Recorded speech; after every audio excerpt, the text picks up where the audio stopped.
ठीक है, ये रेनबो पार्ट 2 जो पोएट्री सेक्शन है उसका ये चौथा लेसन है। 5 लेसन का मैं पहले जिक्र कर चुका हूँ, पिछले क्लास में मैं 5 एपिटाफ पढ़ा चुका हूँ, ठीक है, समरी इसका भी पढ़ा चुका हूँ। लेकिन यहाँ जो है टू ऑटोमन जिसको कहते हैं हेमंत ऋतु, शरद भी कोई कहता है, पतझड़ भी कहा जाता है। क्या कहा जाता है? पतझड़ भी कहा जाता है। ये हेमंत ऋतु जो होता है बसंत ऋतु के आसपास ही रहता है, ठीक है। इसका कभी कभी तो लोग भूल जाते हैं कि बसंत चल रहा है कि हेमंत चल रहा है। जो ऋतुओं के बारे में ज्यादा से ज्यादा जानते हैं वो लोग ज्यादा डीपली बताते हैं कि कौन सा ऋतु चल रहा है। लेकिन हेमंत बसंत जो होता है थोड़ा सा क्या था, पतझड़ वगैरह, ये जो हेमंत को पतझड़ वगैरह भी कहा जाता है। ये एकदम एक दूसरे से जुड़ाव है, एकदम लगता है एक तरह से ये एक विंटर सीजन के अंतर्गत आ जाता है। रेनी, विंटर, समर, चारों है तीनों, तो इसी के अंतर्गत माना जाता है, किया जाता है।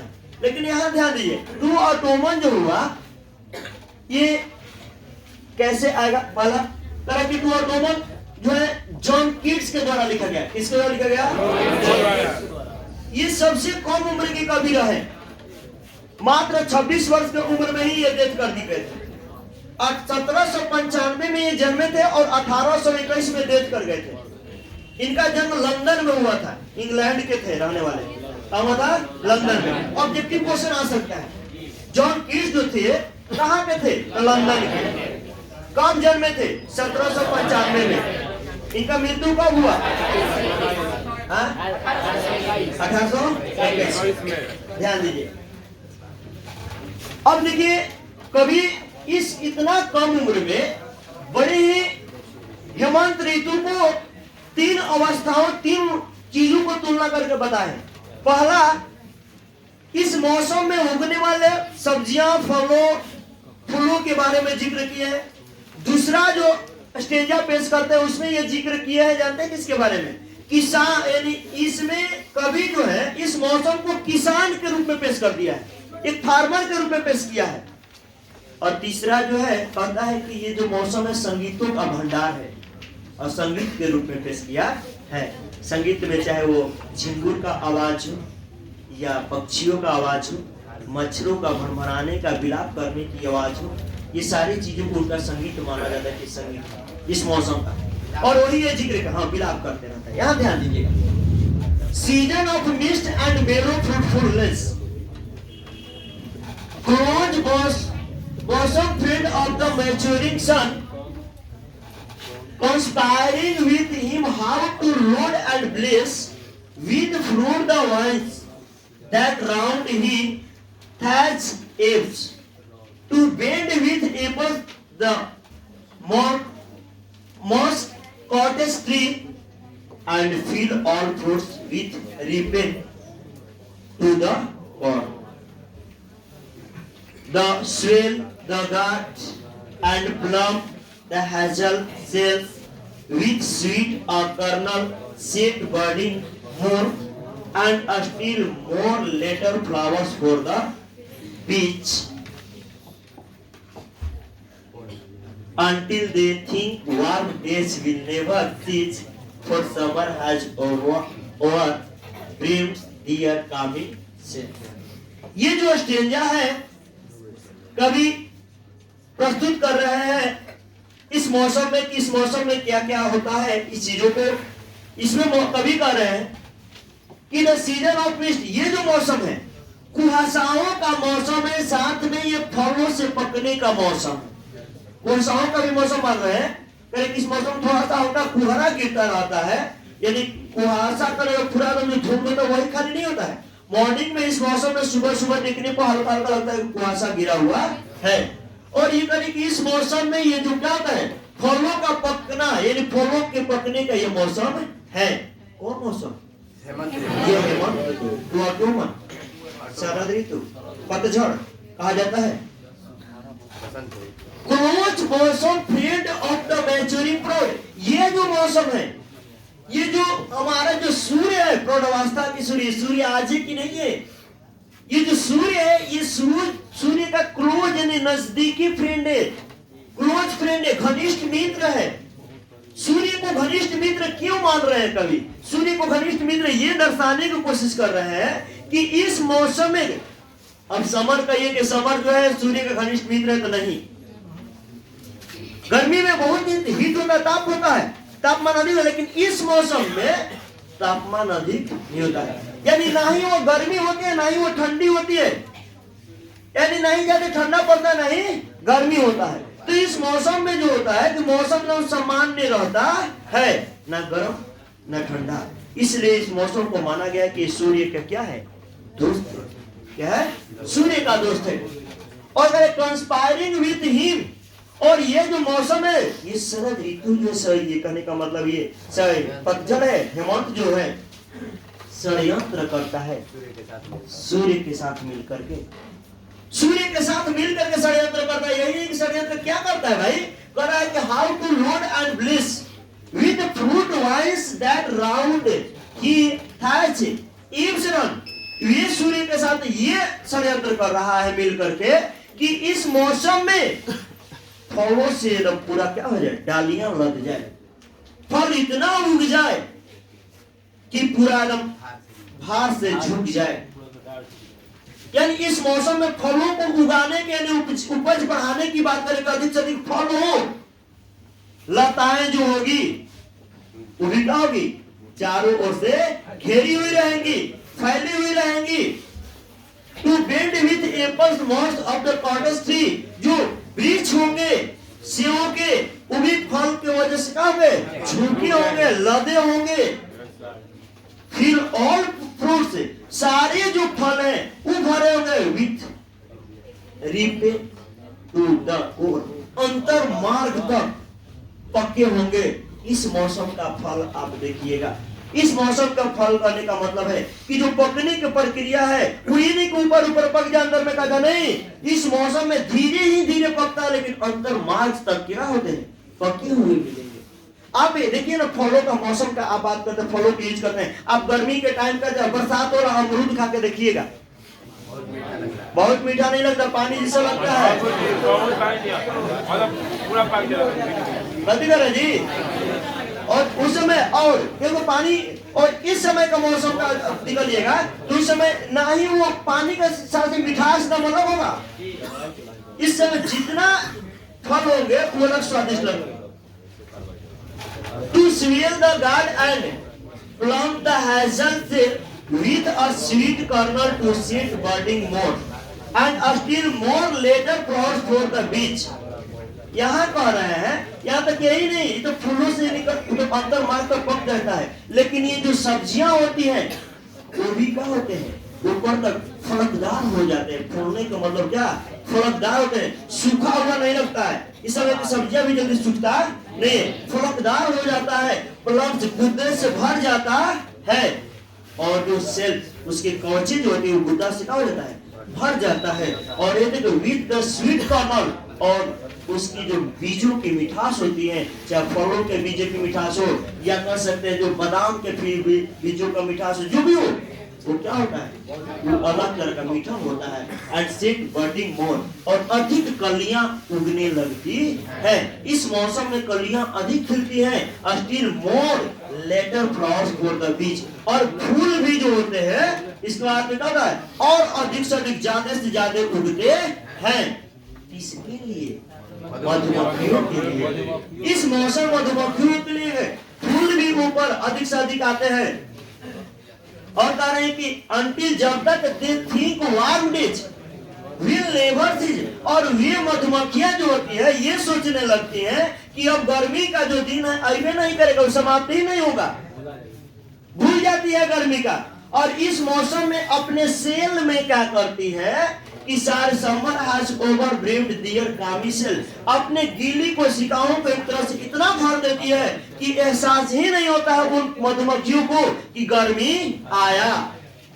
क्योंकि गर्मी में लोग एहसास हो जाता है कि गर्मी आ गया, तो इसका मतलब ये हुआ कि मधुमक्खियां कम मिलेंगे, ना तो ये फूल कम होंगे, के फूल का तो कुछ से शहद वो निकाल नहीं पाएगी, शहद नहीं निकाल पाएंगे। लेकिन इस गर्मी उन लोग भूल जाते हैं कि गर्मी आया, क्योंकि इस मौसम में होता क्या है कि पूरी चारों तरफ देखिएगा फूल ही फूल नजर आता है। आप थोड़ा सा बस 1 महीना वेट कीजिए, इसके बाद ये मौसम देखिए शुरुआत होगा और आप लोग देख सकते हैं। देखिएगा आप गांव से खाली बाहर सिवान में जाकर देखिए ना, अलग नजारा ही लगेगा, प्रकृति की लगता है बदला हुआ। क्या कहते हरियाली सरसों फुलाया हुआ मिलेगा ना जी।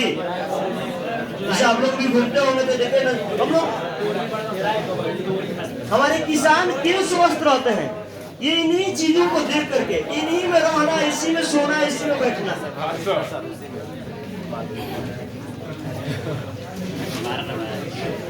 दूसरा पैराग्राफ ये कह रहा है, दूसरा स्टेंजा का जिक्र ये किया गया। दूसरा स्टेंजा में कभी जो है इस शरद ऋतु को, इस ऑटोमन को एक किसान के रूप में व्यक्त कर रहा है। किसके रूप में व्यक्त कर रहा है? किसान के रूप में व्यक्त कर रहा है। यानी इसके गुणों को किसान के अंदर डाल करके सोचने की कोशिश कर रहा है कि देखिए कि ये मौसम में किसान कैसे एक्टिव होते हैं। ये मौसम की बात है, लेकिन मैं बार बार कह रहा हूं कि ये जो है मौसम में किसान अपने खेतों में किस तरह से जागरूक रहते हैं, कैसे सो जाते हैं, फसल को कैसे उगाते हैं, इन चीजों का जिक्र है। यानी कहने का मतलब यह हुआ कि इसको, इस मौसम को, ऑटोमन को एक इंसान के तरह सोच रहा है कवि, और इंसान में भी किसका तुलना कर रहा है? किसानों की भाव समझ रहा है। और ये कह रहा है कि who hath no sympathy of amid thy stood, किसी ने तुम्हें नहीं देखा, कहा? तुम्हारे खजाने के बीच में। किसानों का खजाना क्या होता है? घर में, खेतों में, खलिहानों में। लोग उसको जब घूम खोजने के लिए गए तो इस मौसम में उसको पाए कि किसान तो वहां नहीं है। वो अपने धान के खेतों में खोजने के लिए गए तो वहां देख रहे हैं कि जहां खजाना है खेत में है, खेत में तो ये नहीं है, किसान खेत में नहीं है। बल्कि करेंगे समटाइम्स whoever seek abroad में फाइंड, कभी कभी जो कोई भी जो खोजता है वो भी तुम्हें पाता है। वो भी कहा? नगर के बाहर। यानी गांव में कोई खोजेगा तो तुम मिलने वाले नहीं हो।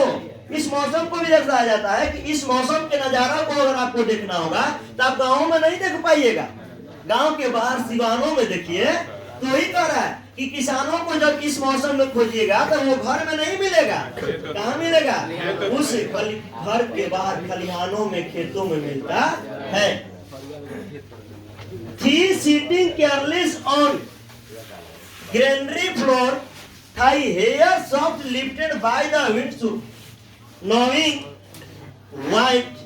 यहाँ बता रहे हैं कि तुम्हें जब खोजता तो तुम्हें पाएगा लोग, तुम मिलोगे, लेकिन कहाँ? लापरवाही से गोदाम के छत पर तुम्हारी जो बाल है वो हल्की हल्की हवाओं में क्या लहराते हुए मिलेंगे।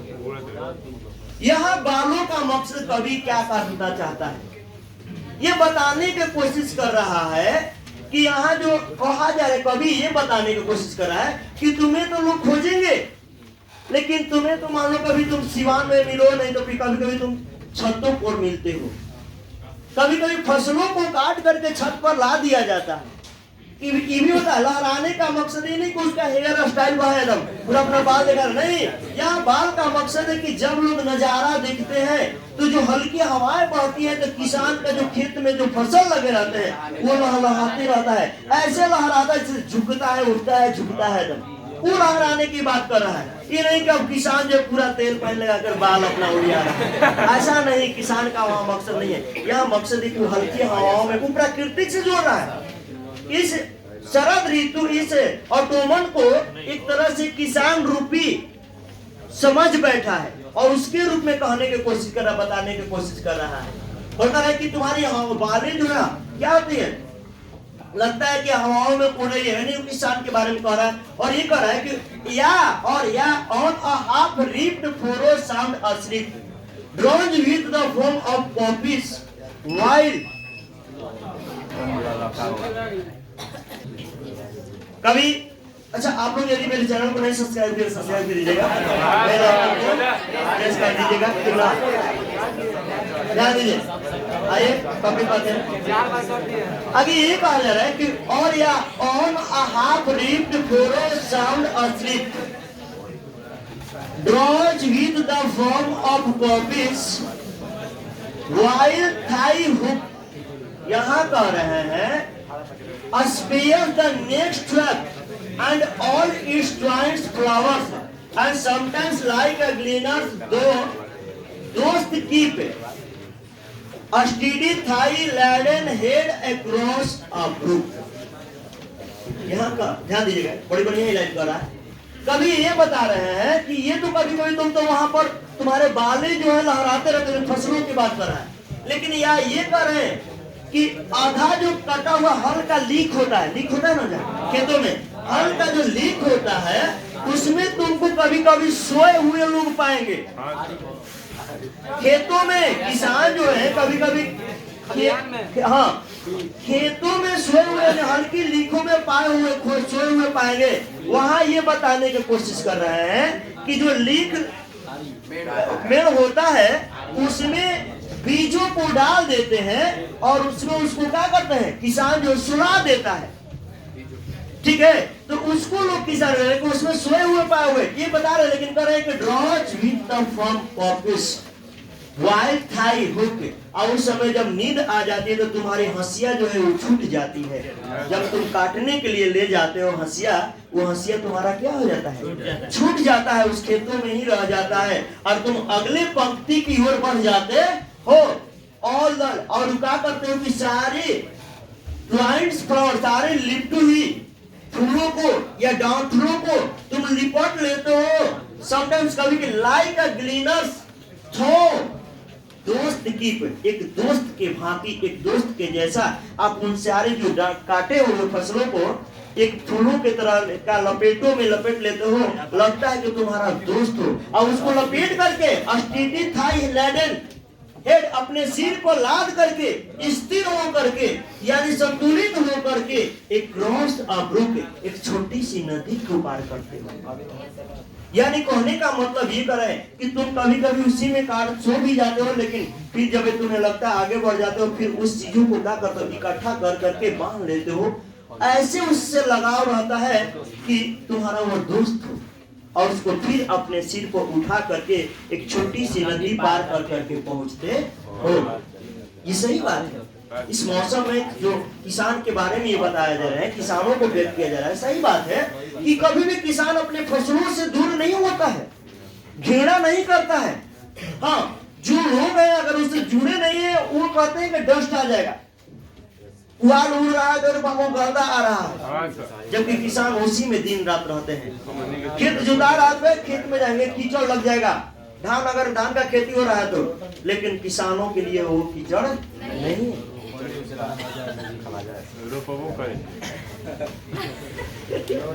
समटाइम्स कोई करेगा कभी कभी उसको लेकर के संतुलित होकर के नदी पार करते हो।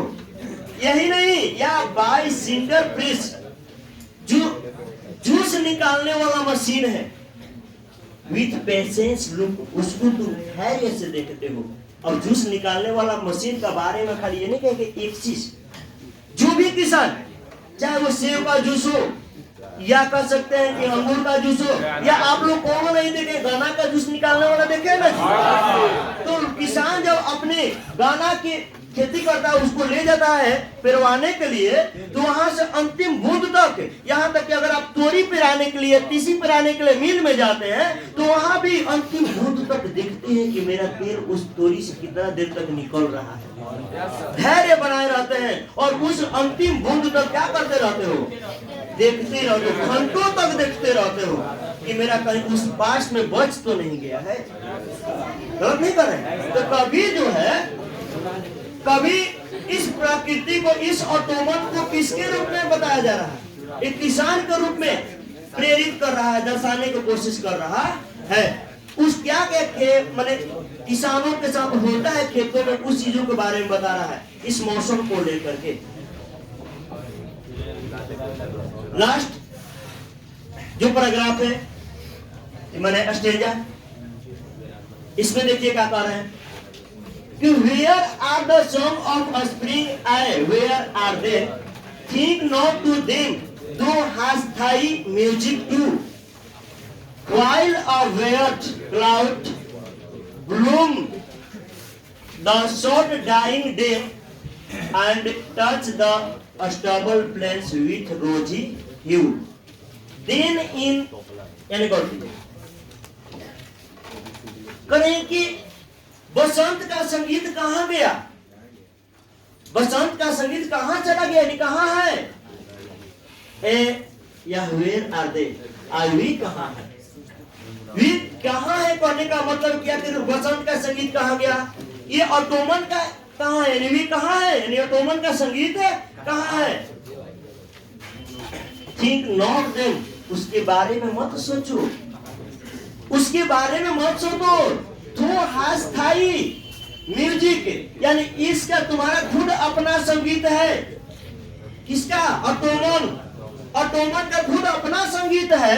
While bad cloud bloom at short dying day, जब शांत संध्या में जो बादलें जो हैं सलाखों के तरह, पहाड़ों के तरह जब ऊपर खिलता है, आप देखिए जब आसमान साफ रहता है, संध्या काल में कभी देखिएगा जब बादल आसमान में खिलता है तो लगता है कि कितना विशाल पहाड़ खड़ा हुआ है, सलाखों के तरह खिलता है। और यही नहीं, उसमें जो हल्की जो मधुरता वाली आवाजें आती हैं गड़गड़ाहट की, उसको ये संगीत मान रहा है, उस मौसम का भी जिक्र कर रहा है कि and touch the stubble plain with rosy hue, और कह रहा है कि ये जो रोजी गुलाबी किरणें जो है सूर्य के, जो संध्या काल में, जो संध्या काल में जो सूर्य अस्त होता है, उस समय जो सूर्य की जो किरणें, जो गुलाबी कलर है, जो नहीं होता संध्या काल में लालिमा, वो लालिमा जब हमारे खेत के डंठलों को छूता है, हमारे खेतों से जब टच करता है,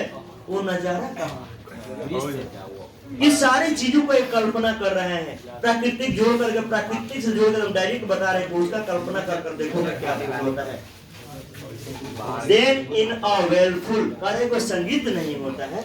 Sure the small lads mourn among the river shallows gone alone, यानी वे कह रहे हैं, यानी कभी ये बता रहे हैं कि संगीत तो है, ये तो आपको बताया कि बादलों के गड़गड़ाना, शाम में जो लाइटें जो चमकती है, यानी सूर्यास्त होता है, उस समय की जो खेतों से टकराना, वो सुंदर दृश्य होता है। और ये दर्शा रहे कि ये जो मच्छरे होते हैं, जंगली मक्खियां जो होती है, मच्छरे जो होते हैं, मच्छर भी होता है, मच्छर भी होता है, तो ये जो होता है वे भी क्या करते हैं, समूह में दर्द भरा विलाप करते हैं। वो विलाप करने के बाद कर रहे हैं, वो कैसे, अमॉन्ग द रिवर, नदियों के बीच, शैलो बर्थ ऑफ लिफ्ट, जब नदिया के बीच ऊपर में ही, ऊपर में क्या करते हैं, जब ब्राउन कलर के जो पानी, जो ब्राउन कलर की बताने की कोशिश कर रहा है कि जो नदी होते हैं, और यह सैलो का एक और जिक्र यहाँ पर किया गया है कि छोटे से पौधे होते हैं जो नदियों में भी उगते हैं, पानी में उगने वाले पौधा होता है, वो भी होता है। लेकिन ये जो मक्खियां होती है, उसी के ऊपर कभी बैठती है, कभी गाती है, भन भनाती है, जो आवाज है उस आवाज को कह रहे हैं कि विलाप करती है, शोक में विलाप करती है। शोक में क्यों विलाप करती है, क्योंकि वे कभी मक्खियां कहते हैं कि sinking as light wind lives and die, हल्की हवाओं में जो पक्षियों, जो मधुमक्खियां हैं, कभी डूब जाती हैं, मतलब उसी में जीती हैं और मरती हैं, जो भनभनाते रहती हैं उसी में जीती और मरती हैं। यानी वहां दर्शाने पाने का मतलब है, यानी जो उनका बहना और रुकना बाकी रहता है, और उसी में जो पौधे होते हैं, वो छोटे से पौधे भी क्या होते हैं कि उसी नदी में डूबता है, तैरता है, डूबता है। देखिएगा जैसे मान लीजिए हवा चला तो आ गया नीचे, हवा खत्म हुआ तो क्या हुआ, फिर खड़ा हो गया, फिर हवा चला तो नीचे, तो वही कर उसमें जो उसका आनंद, उसकी आवाजें जो है, इस ऑटोमन का संगीत है। किसका संगीत है, ऑटोमन का संगीत है। देखिए, and full grown lambs loud bleats from hilly bourne, यानी पहाड़ी इलाकों से पूरी तरह से जो ये भेड़ होते हैं, भेड़, उनकी जो जोर की चिल्लाहटें, आवाजें, मेमयाना, जो मेमने जो होते हैं भेड़ वाले, उनमें अगर मेमयाते हैं, उनके आवाज जो आता है, उस आवाज को भी कह रहे हैं कि वो किसका संगीत है, हेमंत ऋतु का संगीत है।